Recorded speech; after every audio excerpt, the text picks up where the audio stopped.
সুপ্রিয় দর্শক আসসালামু আলাইকুম, কেমন আছেন আপনারা? নিশ্চয়ই ভালো আছেন। আজকের ভিডিওতে আপনাদের সবাইকে স্বাগত জানাচ্ছি।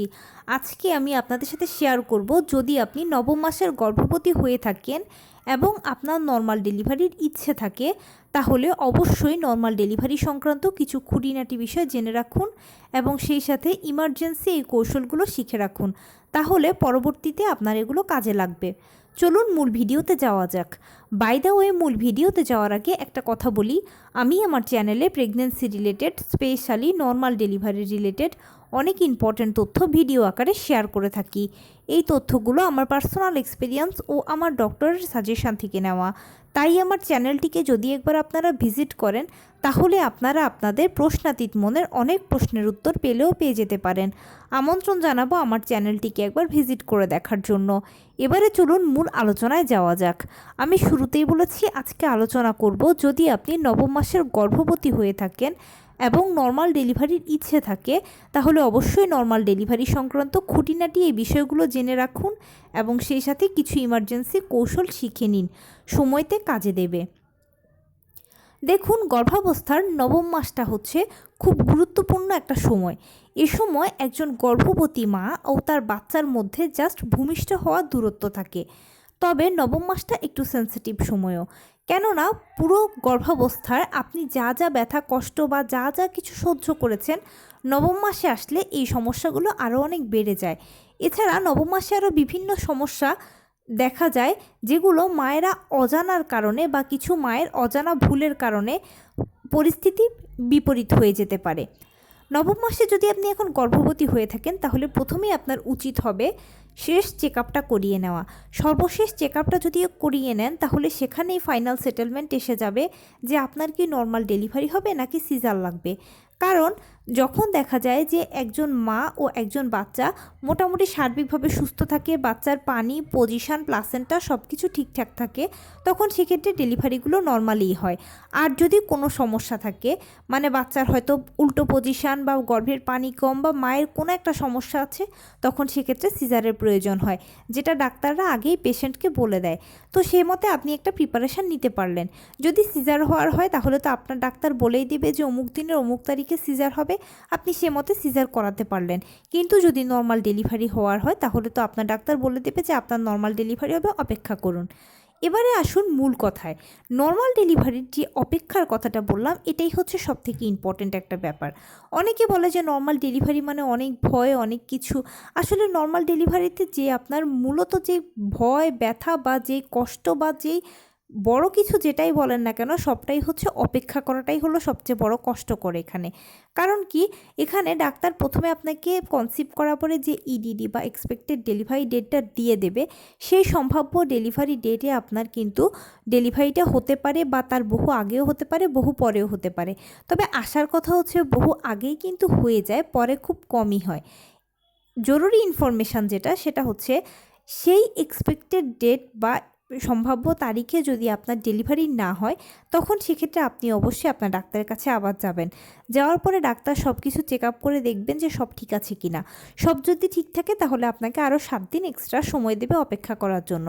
সেই 7 দিনের মধ্যে আপনার ডেলিভারিটা হয়ে যেতে পারে। ধরে নিচ্ছি সেই 7 দিনেও আপনার ডেলিভারিটা হলো না, তখন সেক্ষেত্রে আবার ডাক্তারের কাছে গেলে ডাক্তার আপনাকে আবারও এক্সট্রা 2 দিন, 3 দিন, 5 দিন সময় দেবে, সেটা পেশেন্ট ভেদে। এর মধ্যেও ডেলিভারিটা হয়ে গেলে হয়ে যেতে পারে। যদি এর মধ্যেও ডেলিভারিটা না হয়, তাহলে ডাক্তার আপনাকে মোট 3টি ধাপে 40 সপ্তাহ পর্যন্ত অপেক্ষা করাবে। মনে রাখবেন, নর্মাল ডেলিভারির আদর্শ সময় হচ্ছে 37 থেকে 40 সপ্তাহ। কারো 37 সপ্তাহে ডেলিভারি হয়, কারো 38 সপ্তাহে হয়, কারো 39 সপ্তাহে হয়, কারো 40 সপ্তাহে হয়। তবে সবাই এভাবে 3টি ধাপেই অপেক্ষা করেন। তবে 40 সপ্তাহের পরে গেলে আর অপেক্ষা করা যায় না বা অপেক্ষা করাটা রিস্ক হয়ে যায়। কারণ 40 সপ্তাহের পরে মায়ের গর্ভে বাচ্চাদের অক্সিজেনের লেভেল কমতে থাকে, অ্যামনিওটিক ফ্লুইড বা গর্ভের পানির পরিমাণ কমতে থাকে, অথবা সবচেয়ে বড় ভয় হচ্ছে বাচ্চা মায়ের গর্ভে টয়লেট করে দিয়ে সেই টয়লেট খেয়ে ফেলে মারা যেতে পারে। এক কথায় 40 সপ্তাহের পরে বাচ্চার মৃত্যু ঝুঁকি থাকে বলেই কিন্তু ডাক্তাররা 40 সপ্তাহের পরে আর নর্মাল ডেলিভারির জন্য অপেক্ষা করান না। তবে ব্যতিক্রমও আছে। দেখা যায় যখন বাচ্চা একদম ফিট আছে, মা একদম সব কিছু থেকে ফিট আছে, দুজনেই ভালো সাপোর্ট করতে পারছে, তখন সেক্ষেত্রে ডাক্তাররা 41 41 সপ্তাহটাও অপেক্ষা করান, সেই 41 সপ্তাহেও ডেলিভারি হলে হয়ে যেতে পারে। তবে 90% ডেলিভারি কিন্তু 40 সপ্তাহের মধ্যেই হয়ে যায়। আরও একটা ব্যাপার মাথায় রাখবেন সবসময়, 90% ডেলিভারি নর্মালে হয় আর 10% ডেলিভারি সিজারে হয়। কারণ 90% মায়েরাই দেখা যায় যে, মা এবং বাচ্চা উভয়ই দেখা যায় যে একদম সব কিছু ঠিক থাকে, অ্যাভারেজ থাকে, নর্মাল ডেলিভারির জন্য কোনো সমস্যা নেই। আর ক্বচিৎ টুকটাক দু একজন মা বাচ্চার হয়তো কোনো সমস্যা থাকে, সেই জন্য তাদের সিজারের প্রয়োজন হয়। নর্মাল ডেলিভারির জন্য সবথেকে বেশি ইম্পর্টেন্ট হচ্ছে আপনার মানসিক জোর থাকাটা। আপনি মানসিকভাবে যত বেশি শক্তপোক্ত থাকবেন, ততই আপনার নর্মাল ডেলিভারি প্রক্রিয়াটা অনেক সহজ হয়ে যাবে। কারণ আমি শুরুতেই বলেছি যে নর্মাল ডেলিভারিতে কষ্ট যদি কিছু বলেন, তাহলে সেটা হচ্ছে অপেক্ষা করাটা। আপনি যদি মানসিকভাবে শক্ত থাকেন, আপনি যদি ডিটারমাইন্ড থাকেন নর্মাল ডেলিভারির প্রতি, তাহলে আপনি অপেক্ষা করতে পারবেন, সময় দিতে পারবেন, সময় নিতে পারবেন, আর ইনশাল্লাহ ফাইনালি অবশ্য অপেক্ষার ফল মিষ্টি হয়, আপনার নর্মাল ডেলিভারি হবে আশা করা যায়। নর্মাল ডেলিভারির সময় হয় কি, বা এখন যে আপনি নবম মাসে আছেন, এখন হবে কি, অনেকের কাছ থেকে অনেক টিপস টোটকা পেতে পারেন। যেমন এরকম শুনতে পারবেন যে এই কাজ করো তোমার নর্মাল ডেলিভারি হবে, ওই কাজ করো তোমার পেইন আসে যাবে, ওইটা করলে আমার 1 ঘন্টায় পেইন এসেছিল, ওইটা করেছি আর তো জলদি ডেলিভারি হয়ে গেছে। এই ধরনের অনেক চমকপ্রদ কথা বা কৌশল বা টিপস আপনারা শুনতে পাবেন। আপনি এটা অ্যাপ্লাই করবেন কি না সেটা আপনার ব্যক্তিগত ব্যাপার। তবে অ্যাপ্লাই করার আগে বা এই জিনিসগুলো আপনি নিজের মধ্যে প্রয়োগ করার আগে 100 বার অন্তত চিন্তা করবেন যে এটা আপনার জন্য কতটা সেফ, আপনার বাচ্চার জন্য কতটা সেফ। যদি নিজের জন্য আপনি যা সেফ মনে করেন, বাচ্চার জন্য সেফ মনে করেন, তাহলে সেটা অ্যাপ্লাই করতে পারেন নিজ দায়িত্বে। আর যদি মনে করেন যে না, এটাকে একটু আনসেফ মনে হচ্ছে বা কেমন হবে, এরকম যদি কিছু একটা খচখচ করে মনে, তাহলে প্লিজ স্কিপ করে যান, কোনো প্রয়োজন নেই। কারণ কি, ভালো ক্রেডিটটা সবাই নেবে, মন্দের দায়টা কেউ নেবে না। আপনি যার কথা শুনে এখন এই কাজটা করলেন বা করতে যাচ্ছেন, ভালো হলে তো সে ক্রেডিটটা নেবে। আর যদি মন্দ হয়, আপনি কি তাকে বলতে পারবেন যে আপনার কারণে আমার এই খারাপটা হয়েছে? তিনি আপনাকে বলবে যে আপনি আমার কথা শুনেছেন কেন, মেনেছেন কেন, আপনার জন্য কোনটা ভালো হবে মন্দ হবে আপনি সেটা বোঝেন না, সন্তানের জন্য ভালো মন্দটা কি আপনি বুঝতে পারেন না, আপনি না মা? এই ধরনের বিভিন্ন কথা বলবে। তখন আসলে পরবর্তীতে নিজেই নিজেকে দোষারোপ করা ছাড়া আর কোনো উপায় থাকবে না। আর যদি খারাপ একটা কিছু অঘটন ঘটে যায়, তাহলে আয়নায় নিজেকে নিজে মুখ দেখাতে পারবেন না, সারা জীবন হায় আফসোস করতে হবে। নর্মাল ডেলিভারির ব্যাপারে কি জানেন তো, এটাকে জোর করে ডাক্তার দিয়ে টানা হ্যাচড়া করে ওষুধ খেয়ে কোনো মতেই কিছু সম্ভব নয়। এটা সম্পূর্ণ প্রাকৃতিক পদ্ধতি। এটাকে কেউ আটকাতেও পারবে না চাইলে, আবার কেউ চাইলে এটা ঘটাতেও পারবে না। এখানে প্রাকৃতিকভাবে প্রতিটি ধাপ শুরু থেকে শেষ হবে। তাই এজন্য আপনাকে যেটা করতে হবে, প্রাকৃতিকভাবে প্রস্তুতি নিতে হবে, প্রাকৃতিকভাবে প্রকৃতির উপর নির্ভর করতে হবে। এজন্য যেটা করবেন, নিয়মিত হাঁটাচলা করবেন, টুকটাক কায়িক শ্রম করবেন, লো কমেটটা ব্যবহার করবেন এবং সেই সাথে পুষ্টিকর খাবার খাবেন। নিশ্চিত করবেন আপনি সারাদিনে যা যেরকম খাবার খাচ্ছেন, সকল ভিটামিন, মিনারেল, ক্যালসিয়ামগুলো যেন ঘুরে ফিরে আপনার মধ্যে যায়, আপনার থেকে যেন বাচ্চা পায়। ব্যাস এতটুকু করবেন। সেই সাথে আপনি যেই ধর্মের অনুসারী হন না কেন, বেশি বেশি করে উপরওয়ালাকে ডাকবেন। এইটুকু কাজে আপনার যে সুফলটা হবে বা নর্মাল ডেলিভারির সপক্ষে যে আপনার উপকারটা হবে, সেটা হচ্ছে এই যে আপনি হাঁটাচলা করা, বাটারফ্লাই স্টাইলে বসে থাকা, টুকটাক কায়িক শ্রম করা, এই যে এগুলো কাজগুলো করলেন, এতে কি হবে, আপনার একটা ব্যায়াম হবে খুব ভালো। আর এই ব্যায়ামটা হলে নর্মাল ডেলিভারির জন্য সহায়ক। আপনারা সবাই জানেন যে যে বডিটা নিয়মিত এক্সারসাইজের উপরে থাকে, সেই বডিটা ইজিলি নর্মাল ডেলিভারির সকল ব্যথা কষ্টগুলোকে সহ্য করতে পারে এবং নর্মাল ডেলিভারিও হয়। আর সেই সাথে পুষ্টিকর খাবার খেলে আপনি তো শক্তপোক্ত থাকলেন, আর অবশ্যই এটা আপনাকে মেনটেন করতেও হবে। কেননা নর্মাল ডেলিভারিতে হয় কি, মা তার বাচ্চাকে চাপ দিয়ে বের করেন। এখন একজন মা তার বাচ্চাকে চাপ দিয়ে বের করবে, এটা কিন্তু কোনো মুখের কথা নয়। মাকে পর্যাপ্ত পরিমাণে শক্তপোক্ত থাকতে হবে, শরীরে শক্তি থাকতে হবে, তাহলেই মা এই কাজটা অনায়াসে পারবেন। অনেক সময় হয় কি যে ডেলিভারি টেবিলে দেখা যায় মা ঠিকঠাক মতো চাপ দিতে পারছে না বলে বাচ্চা মায়ের পেলভিসের মুখে এসে আটকে আছে, এবং বাচ্চারা যদি সেখানে বেশিক্ষণ আটকে থাকে, তাহলে কিন্তু তাদের অক্সিজেনের অভাবে বাচ্চা মারা যাবে। এরকম ডেলিভারি ক্ষেত্রে অনেক হয়ে থাকে। সেই জন্য আপনার সাথে যেন এই ধরনের দুর্ঘটনা না ঘটে, অবশ্যই চেষ্টা করবেন নিজেকে পরিপুষ্ট রাখার জন্য, নিয়মিত পুষ্টিকর খাবার খাওয়ার জন্য। অনেকে বলে থাকেন যে আপু এই সময় তো বেশি খেলে বাচ্চার ওজন বেড়ে যাবে। এটা একটা ভ্রান্ত ধারণা। বাচ্চার যা জন্ম ওজন তৈরি হওয়া সেটা অলরেডি হয়ে গেছে। এখন শুধুমাত্র ডেলিভারির অপেক্ষা, যে কোনো মুহূর্তে ডেলিভারি হতে পারে। কারো হয়তো আর 1 সপ্তাহ পরে ডেলিভারি হতে পারে, কারো হয়তো 15 দিন পরে ডেলিভারি হয়ে যেতে পারে। এছাড়া খুব বেশি সময় লাগবে না। এবারে আসুন ডেলিভারি প্রক্রিয়ার কথা বলি। যখন দেখবেন যে আপনার ডেলিভারি প্রক্রিয়া শুরু হয়ে গেছে, অবশ্যই নবম মাসের 37 থেকে 40 সপ্তাহের মধ্যে আপনার ডেলিভারি প্রক্রিয়াটা শুরু হয়ে যাবে। আর পিরিয়ড হওয়া দিয়ে ডেলিভারি প্রক্রিয়া শুরু হবে। আপনি খেয়াল করবেন যে আপনার পিরিয়ডের মতো ফিল হচ্ছে, আর যখন আপনি চেক করবেন তখন দেখবেন যে পিরিয়ডের মতোই হালকা বাদামি বা হালকা গোলাপি বর্ণের স্রাব যাচ্ছে। এটাই হচ্ছে নর্মাল ডেলিভারি প্রক্রিয়া প্রথম ধাপ।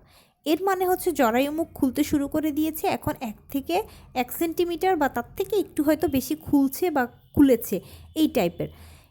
এরপরে দ্বিতীয় ধাপ হচ্ছে পানি ভাঙা দিয়ে।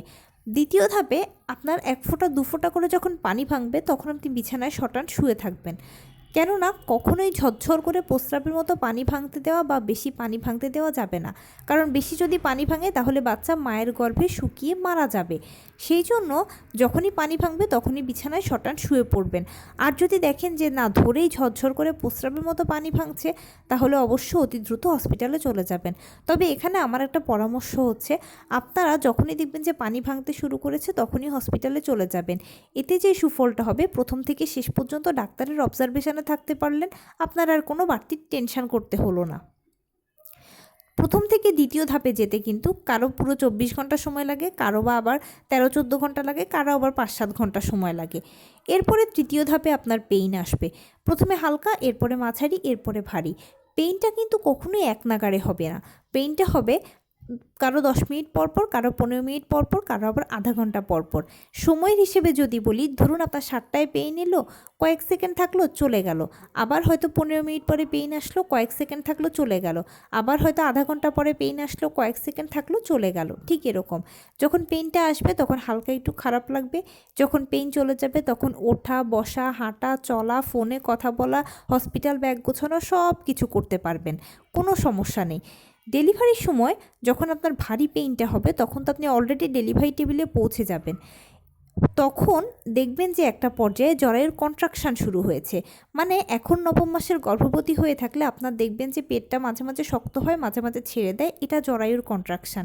আর সে সময় এটা ঘন ঘন হবে। এটা হওয়া মানে হচ্ছে বাচ্চা নিচের দিকে চাপ দিচ্ছে নামার জন্য। বাচ্চা যখন নিচের দিকে নামার জন্য চাপ দেয়, ওই সময় ডাক্তাররা মাকে বলে যে মা জোরে জোরে চাপ দিন, জোরে জোরে চাপ দিন। আর ঠিক ওই মুহূর্তে আপনি জোরে জোরে 2 বা 3টে চাপ দিতে পারলে আপনার বাচ্চা অনায়াসে বেরিয়ে চলে আসবে। চাপ দেওয়ার সময় যেটা করবেন যে মাথার নিচে একটা বালিশ দিয়ে রাখবেন, দুটো হাতকে কিছুর সাথে মুঠি করে রাখবেন। এতে ফুল বডি থেকে আপনি একটা ভালো সাপোর্ট পাবেন এবং 2-3টে জোরে জোরে চাপ দিলেই বাচ্চা বেরিয়ে চলে আসবে। এখানে আরেকটা খুব ইম্পর্ট্যান্ট নোটিস হচ্ছে, যখনই আপনি এই অবস্থায় চাপ দিতে থাকবেন, বাচ্চাও চাপ দিচ্ছে, আপনিও চাপ দিচ্ছেন, আপনার মনে হবে বুঝি আপনার মলত্যাগ হয়ে যাচ্ছে। এটা মনে করে যদি আপনি চেপে রাখেন নিজেকে, তাহলে কিন্তু বড্ড ক্ষতি হয়ে যাবে। আপনি যেটা ভাবছেন মলত্যাগ হচ্ছে, সেটা আসলে মলত্যাগ হচ্ছে না, বাচ্চা বেরোচ্ছে। যেহেতু বাচ্চা মলদ্বার দিয়ে বের হয়, তাই মলদ্বারে চাপ দেওয়ার সময় মনে হয় মলত্যাগ হয়ে যাচ্ছে, কিন্তু ওটা আসলে বাচ্চা বেরোচ্ছে। আর যদি চেপে রাখেন তাহলে বাচ্চার মাথাকে আপনি আটকে রেখেছেন।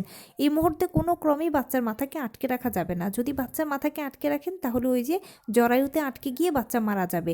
আপনি রিলিজ করবেন, ছেড়ে দেবেন, যেটাই মনে হোক যাই মনে হোক ছেড়ে দেবেন, চাপ দিয়ে ছাড়তে থাকবেন।